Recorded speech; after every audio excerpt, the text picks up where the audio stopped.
हम फिर से लेकर आ चुके हैं आप लोगों के लिए शाम की सभी ताज़ा और बड़ी खबरें। एक एक कर आपको सारी खबरों की जानकारी देंगे आज देश दुनिया में क्या कुछ हो रहा है। दरअसल सबसे पहली जो बिग ब्रेकिंग निकल आ रही है, आप लोग बता दें, लालू प्रसाद यादव का मोदी सरकार पर अपना हमला। कहा डबल इंजन सरकार नहीं बल्कि ट्रिपल इंजन सरकार है, जो कि बिहार के लिए अभी तक कुछ भी नहीं कर पाई। मोदी जी आकर भाषण देते हैं लेकिन बिहार के बारे में कुछ बात नहीं करते हैं। इसके बारे में आपको विस्तार से बताएंगे। वहीं पर दूसरी बिग ब्रेकिंग हम आपको बताएंगे, एक बार फिर से भड़के असदुद्दीन ओवैसी लव जिहाद पर। कहा पहले सीएम योगी आर्टिकल 21 को अच्छे से पढ़ें, उसके बाद मुख्यमंत्री बने। जी हाँ, इसके बारे में आपको विस्तार से बताएंगे। वहीं पर अगली बिग ब्रेकिंग में हम आपको बताएंगे, तेजस्वी ने बोला मोदी सरकार पर अपना बड़ा हमला। कहा पहले मोदी जी मेरे इन 11 सवालों का जवाब दे दे। इसके बारे में आपको विस्तार से बताएंगे। वहीं पर अगली बिग ब्रेकिंग में हम आपको बताएंगे, जी हाँ, बीजेपी नेता जो कि गोडसे का सम्मान करते हैं और गांधी जी जिन्होंने हमारे देश को आज़ाद कराया उनका अपमान करते हैं। आप लोगों को बता दें, सौमित्र, जी हाँ, जिन पर 2019 में जिनको हटा दिया गया था, जिन्होंने कहा था कि गांधी जी फादर ऑफ पाकिस्तान थे, यानी कि पाकिस्तानियों का साथ देते थे। ऐसे में अब उस इंसान को, सौमित्र को, आप लोगों को बता दें, स्टूडेंट पत्रकारों को पढ़ाने के लिए रख लिया गया। अब आप सोच लीजिए, ऐसे इंसान को प्रोफेसर बना दिया गया जिसमें बुरी तरीके से फंसी है बीजेपी। इसके बारे में आपको विस्तार से बताएंगे। वहीं पर अगली बिग ब्रेकिंग में हम आपको बताएंगे, जी हाँ, दरअसल आप लोग बता दें, एक के बाद एक मोदी सरकार कर रही काले कानून का समर्थन। जी हाँ, राहुल गांधी ने बोला बड़ा हमला। कहा मोदी सरकार को करना चाहिए पूर्व जो है यहाँ पर, इस पर फिर से एक बार सोचना चाहिए, जिस तरीके से किसानों के लिए ये काला कानून लाया गया। इसके बारे में भी आपको विस्तार से बताएंगे। वहीं पर अगली बिग ब्रेकिंग में हम आपको बताएंगे, बिहार में पहुंचे मोदी, लगे गो बैक के नारे, लोगों ने उड़ाई जमकर खिल्ली। जी हाँ, दरअसल आप लोग बता दें, तेजस्वी के सपोर्ट में आए वहां की बिहार की जनता। इसके बारे में भी आपको विस्तार से बताएंगे। वहीं पर अगली बिग ब्रेकिंग में हम आपको बताएंगे, तेजस्वी ने बोला नीतीश पर बड़ा हमला। कहा 50 साल के लोगों को योगी और नीतीश रिटायर करने वाले थे, अब खुद भी रिटायर हो जाएं। 70 साल की उम्र हो चुकी है, अब तो नीतीश को रिटायर हो जाना चाहिए। जी हाँ, इसके बारे में भी आपको विस्तार से बताएंगे। वहीं पर अगली बिग ब्रेकिंग में हम आपको बता दें, वो फ्रांस जो कि अभी तक कल तक लोगों के सर पर चढ़ रहा था। जी हाँ, आखिर आप लोगों को बता दें, इमैनुअल मैक्रों ने मांग ही ली इस्लाम के विरुद्ध जो बोला था माफ़ी। दरअसल आप लोग बता दें, देश भर में जो विरोध हुआ है उसके चलते अब इमैनुअल मैक्रों ने मांगी माफ़ी। इसके बारे में भी आपको विस्तार से बताएंगे। वहीं पर अगली बिग ब्रेकिंग में हम आपको बताएंगे, जेडीयू और बीजेपी का बड़ा खेल। जी हाँ, दरअसल जहां पर जेडीयू के लोग हैं वो लोग उन इलाकों में, जिन इलाकों में बीजेपी के लोग हैं, उनको सपोर्ट नहीं कर रहा है। ऐसे में सुशील मोदी का बड़ा हमला। कहा अगर पार्टी का साथ नहीं देना है तो फिर जो है यहाँ पर निकल जाएं अपने इस्तीफे देकर। इसके बारे में भी आपको विस्तार से बताएंगे। खैर, चलिए हम बढ़ते हैं सबसे पहली और सबसे बड़ी खबर की ओर। दरअसल आप लोग बता दें, बिहार चुनाव को लेकर अब ये कार्रवाई, जिस तरीके से रैलियां चल रही थी, अब थम सा गया ये माहौल। जी हाँ, दरअसल 3 तारीख के दिन से जो यहाँ पर चुनाव होना है, ऐसे में अब ज़बरदस्त तरीके से जो लालू प्रसाद यादव ने बड़ा हमला बोला मोदी सरकार पर। कहा यह डबल इंजन सरकार नहीं बल्कि ट्रिपल इंजन सरकार है। दरअसल आप लोग बता दें, लालू यादव के जो ट्विटर हैंडल है उससे काफ़ी ट्वीट किएगा, जिसके बाद बताया गया कि बिहार की जनता को पिछले 15 सालों से मोदी सरकार बेवकूफ़ बना रही है। जी हाँ, दरअसल जिस तरीके से आप लोगों को बता दें, जेडीयू और यहाँ पर बीजेपी की मिलीजुली भगत थी, इसको लेकर बुरी तरीके से एनडीए को लेकर भड़के हैं। जी हाँ, आप लोगों को बता दें, यहाँ पर बड़ा हमला बोलते हुए नजर आए हैं लालू प्रसाद यादव। उनका कहना है मोदी सरकार ने पिछले 15 सालों में अभी तक बिहार की जनता के लिए कुछ नहीं किया। भूखमरी चरम सीमा पर, लोगों के पास आज नौकरियां नहीं है। जी हाँ, आखिर पढ़ा लिखा इंसान अभी तक, जिनको भी आप लोगों को बता दें नौकरियां मिलती हैं, उनको सिर्फ चपड़ासी और यहाँ पर माली की ही नौकरियां क्यों मिलती, क्यों अभी तक जो यहाँ पर तरक्की नहीं हो पाई है। बिहार में सबसे ज़्यादा भूखमरी बढ़ती जा रही है। तब कहाँ थी ये इंसान, तब कहाँ थे ये हेलीकॉप्टर 40-40 जब बिहार की जनता फंसी हुई थी। जी हाँ, मुंबई में। ऐसे में अगर मोदी जी चाहते या फिर नीतीश चाहते तो वो 40 हेलीकॉप्टर अगर उस जनता को लाने के लिए कोरोना की महामारी और लॉकडाउन में लगाते तो वो 40 हेलीकॉप्टर लोगों को लाने में काफ़ी सहायता देते। लेकिन अब जैसे ही चुनाव की रैलियां आई तो एक एक के ऊपर 40-40 हेलीकॉप्टर लगा दिए गए। तो अब आप खुद सोच लीजिए, ये 40 हेलीकॉप्टर का यूज़ अगर उन बेचारे प्रवासी मजदूरों पर होता तो आज वो कहाँ होते। खैर, चलिए हम बढ़ते हैं एक और अगले बिग ब्रेकिंग की तरफ। बता दें आप लोगों को अगली जो बड़ी खबर निकल कर आए, एक बार फिर से बुरी तरीके से भड़के असदुद्दीन ओवैसी, योगी सरकार पर बोला अपना बड़ा हमला।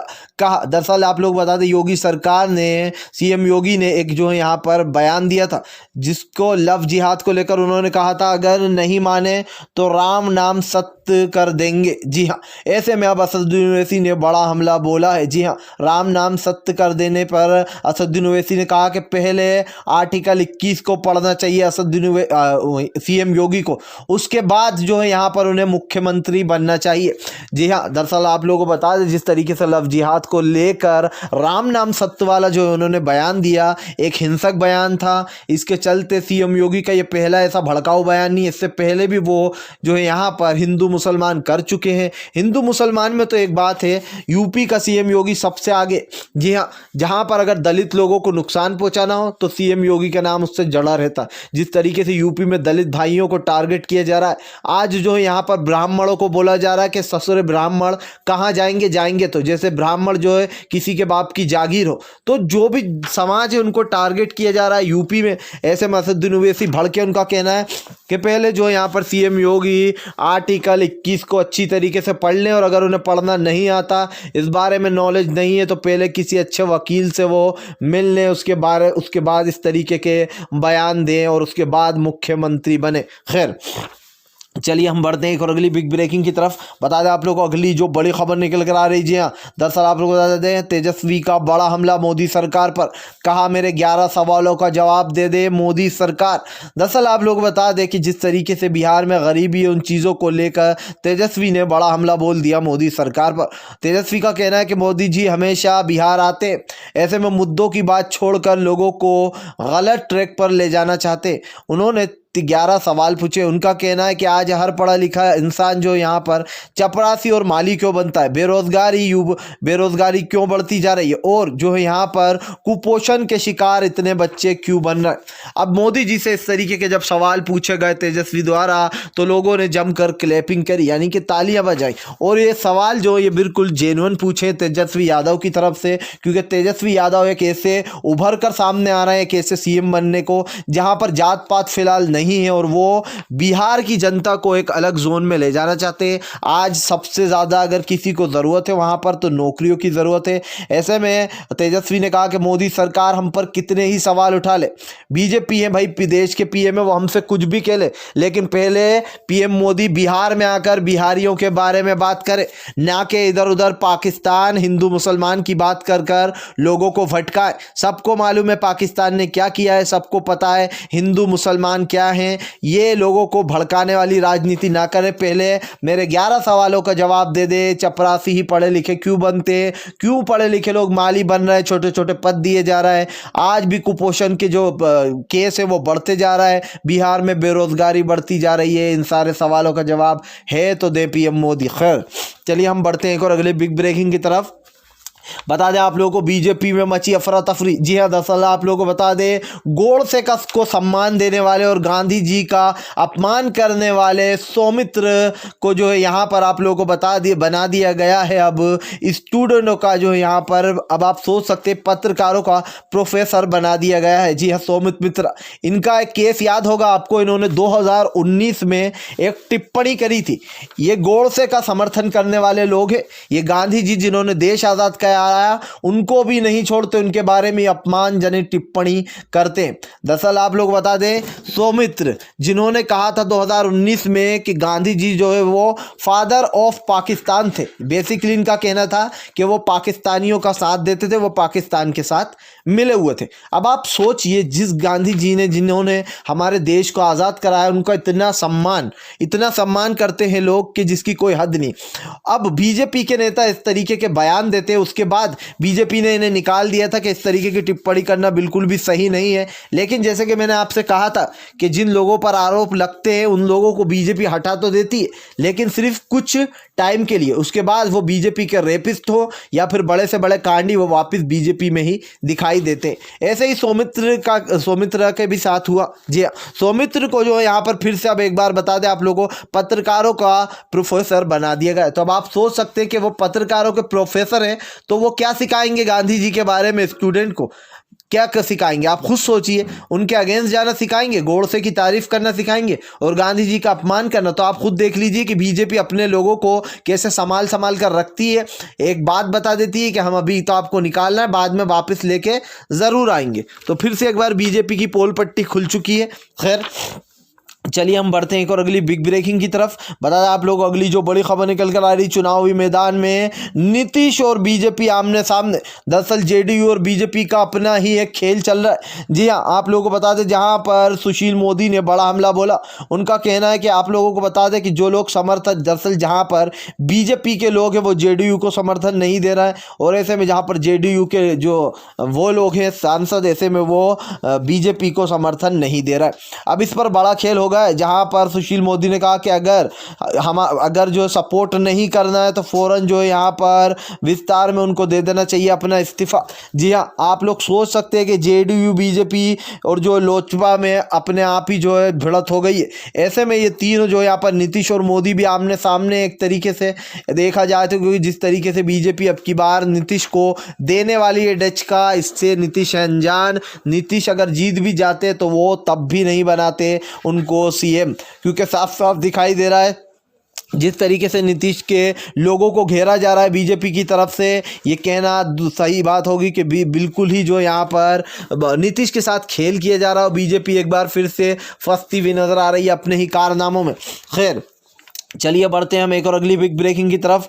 बता दें आप लोगों को, अगली जो बड़ी खबर निकल कर आ रही, फ्रांस के राष्ट्रपति ने फाइनली जो है फ्रांस ने मांग ली माफ़ी। जी हाँ, दरअसल आप लोग बता दें, मैनुअल मैक्रो जो कि अभी 2 दिन पहले तक काफ़ी उचक रहे थे, जो कि कह रहे थे कि भाई इस्लाम खतरे में, इस्लाम पूरा ख़त्म होने वाला है। अब इसके चल के मैनुअल मैक्रो को मांगनी पड़ी माफ़ी। दरअसल आप लोग बता दें, बड़े बड़े देशों ने कर दिया था बहिष्कार, ऐसे में बुरी तरीके से फंस गई मैनुअल मैक्रो। आप लोगों को बता दें मैनुअल मैक्रो ने कहा कि हम माफ़ी मांगते हैं अगर हमारी तरफ से किसी भी इस्लामिक देश को या फिर किसी भी इस्लाम धर्म के लोगों को जो है ठेस पहुंची हो तो। दरअसल हमारा कहने का मतलब ये नहीं था, लेकिन आप ये बताइए क्या हिंसा भी सही है? क्या हिंसा भी, हम जानते हैं कि हमारा ये जो बोला गया था बयान ये गलत है, और हम उस कार्टून का भी बहिष्कार करते हैं जो कि बनाया गया, लेकिन क्या हिंसा सही बात है? मैनुअल मैक्रो ने बोला। लेकिन अब इस चीज़ का मेरे पास जवाब है जो कि मैं आप लोगों को देना चाहता हूँ। सबसे पहली बात तो ये, मैनुअल मैक्रो और इस इंडिया में जितने भी लोग हैं वो इस बात को निकाल दे दिमाग से बाहर कि मुस्लिम समुदाय उन लोगों को सपोर्ट कर रहा है जिन्होंने वहां पर 3 लोगों की हत्या की और एक टीचर की। नहीं, मुसलमान समुदाय उन लोगों को टारगेट नहीं, उन लोगों को सपोर्ट नहीं कर रहा है। सेकंड बात, मुस्लिम लोगों का यह कहना है कि आप किसी के धर्म पे सीधे सीधे वार नहीं कर सकते हो, चाहे वो क्रिश्चियन हो, हिंदू हो, बाइबल पढ़ता हो, कोई सा भी धर्म हो, आप किसी के धर्म के बारे में गलत नहीं कर सकते। तो से फर्स्ट बात जो है यहाँ पर, मुस्लिम समुदाय किसी ऐसे व्यक्ति का सपोर्ट नहीं कर रहा है जिन्होंने जुर्म किया और वहां पर 3 लोगों की हत्या कर दी। उन लोगों को सजा मिलनी चाहिए, बिल्कुल मिलनी चाहिए, उन्होंने गुनाह किया। दूसरी बात, मुसलमान उन लोगों को जो है यहाँ पर उन लोगों के बारे में विरोध कर रहा है जिन्होंने इस्लाम को खतरे में बताया और पैगंबर साहब के बारे में गलत कार्टून बनाकर गलत टिप्पणी की गई है। तो अब ये बात आप लोगों के दिमाग में क्लियर हो गई होगी कि इस चीज़ को बहुत सारे अंधभक्त हैं, बहुत सारे बीजेपी के दलाल हैं जो कि इसको उस चीज़ से जोड़ना कि मुसलमान उन लोगों का सपोर्ट कर रहा है। तो मुसलमान बिल्कुल भी उन लोगों का सपोर्ट नहीं करते जो कि आतंक फैला रहा है। मुस्लिम इस चीज़ के लिए गुस्सा है कि इस्लाम के बारे में, किसी के धर्म के बारे में आपने गलत बोला, और मुसलमानों के लिए पैगम्बर साहब बहुत ही ज़्यादा मायने रखते हैं। तो क्लियर हो गया होगा आपको, जिन लोगों के भी दिमाग में ये डाउट होगा। खैर, चलिए हम बढ़ते हैं एक और अगली बिग ब्रेकिंग की तरफ। बता दें आप लोगों को, अगली जो बड़ी खबर निकल कर आ रही, बीजेपी में भयंकर फूट। जी हाँ, दरअसल मोदी जी पहुंचे थे बिहार में लग गए मोदी जी के गो बैक के नारे। ऐसे में मोदी सरकार की फिर से एक बार हो गई बिहार में किरकिरी। दरअसल आप लोग बता दें, तेजस्वी यादव के खिलाफ बोल रहे थे पीएम मोदी। ऐसे में रैली के दौरान तेजस्वी यादव के लगने लगे नारे। ऐसे में पीएम मोदी हो गए परेशान। उन्होंने सोचा अब क्या किया जाए, क्योंकि भाई यहाँ पर तेजस्वी का जो जादू देखने को मिल रहा है वो हर सभाओं में देखने को मिला। एक दिन में 19 रैली करना ये बीजेपी के बस की बात नहीं। अपने पिता लालू प्रसाद यादव का भी उन्होंने रिकॉर्ड तोड़ डाला था, जिसके चलते कल मोदी का भयंकर विरोध हुआ रैली में और मोदी हाय हाय के नारे लगाए गए। खैर, एक बात और बता दूं, मोदी जी का सोशल मीडिया पर चल रहा है ट्रेंड। जी हाँ, मोदी जी जवाब दो। इसके बारे में मोदी जी का जो है ये ट्रेंड चलाया जा रहा है ट्विटर पर, जिसके बाद मोदी जो है वो बुरी तरीके से फंस चुके हैं। यानी कि मोदी का ट्रेंड चल रहा है, कब बोलेंगे मोदी जी। अब सोच लीजिए, देश की जनता पूछ रही है कब बोलेंगे मोदी जी। भाई मोदी जी का ये हैशटैग चल रहा है और नंबर 1 पर ट्रेंड भी कर रहा है। अगर आप ट्विटर पर हो तो जाकर ज़रूर देखिए। खैर, अगर आप भी शांतिपूर्ण ढंग से पीएम की इन सभी गलत नीतियों का दिल से विरोध करते हो तो इस वीडियो को दिल से लाइक करके हमारे चैनल को सब्सक्राइब करके अपना समर्थन ज़रूर दर्ज कराएं, क्योंकि हम एक ऐसे निष्पक्ष पत्रकार हैं जो कि आप तक सिर्फ सच और सच पहुंचाने की कोशिश करते हैं। तो हम मिलेंगे आपसे नेक्स्ट वीडियो में, तब तक के लिए वंदे मातरम, जय हिंद।